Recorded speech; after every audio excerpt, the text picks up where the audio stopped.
most part, businesses have been slow in the recession, but not if you're in the business of repossessions. We're not talking about the simple repossession of family vehicles or something like that. We're talking about high-end items, boats, airplanes. Business reporter Peter Howe introduces us to a guy who does just that.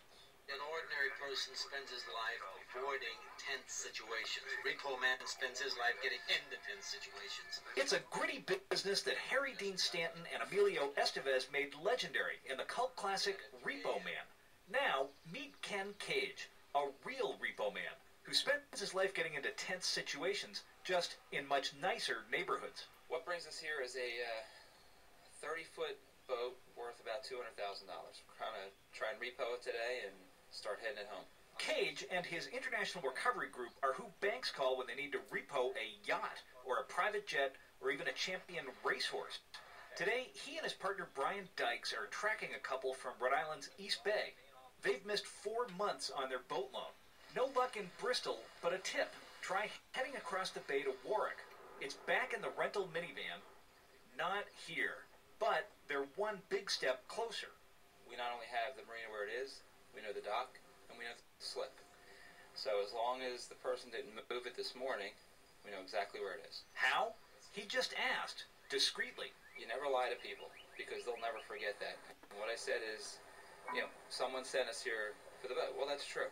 That's absolutely true. Now, repo men like to move fast, travel light, and not attract a lot of attention. So for this story, a lot of our shooting we're going to do on the special NECN undercover cam. Once they've got the slip number, it's time to move quickly and confidently and alert the local police. Yes, sir. I wanted to call on a repossession of a boat, please. And when they finally found it, no name on the back. That's part of the game of hide and seek that debtors often play with the bank. But they do something. We're not going to go close on it. There's a hull identification number, sort of like a vehicle identification number on your car, and that tells you you got the right boat. Picking a boat lock is a cinch for Brian. Soon, he's got the engine keys. The bank will get its boat back on land to resell, and IRG has just earned several $1,000s as a recovery fee. Now, you might think this counts as a good day of work for a luxury repo man. It's only half over. We're headed to Newburyport, Massachusetts next to grab another boat. En route, Ken and Brian work the phone. They learned this boat isn't in the marina, so on a hunch, they check the owner's home. Bingo, but a whole new headache. What time do you close today? Finding a boat hauler at 4 o'clock. No luck today, but they line one up for first thing the next morning. Smoothing the process of getting it off the debtor's lawn, a smart repo man white lie. What we're going to tell everybody is we bought the boat. There's no reason for us to tell anything else. We're looking out for, believe it or not, we are compassionate. We try and look out for these debtors a little bit. Nobody needs to know what's going on with these folks.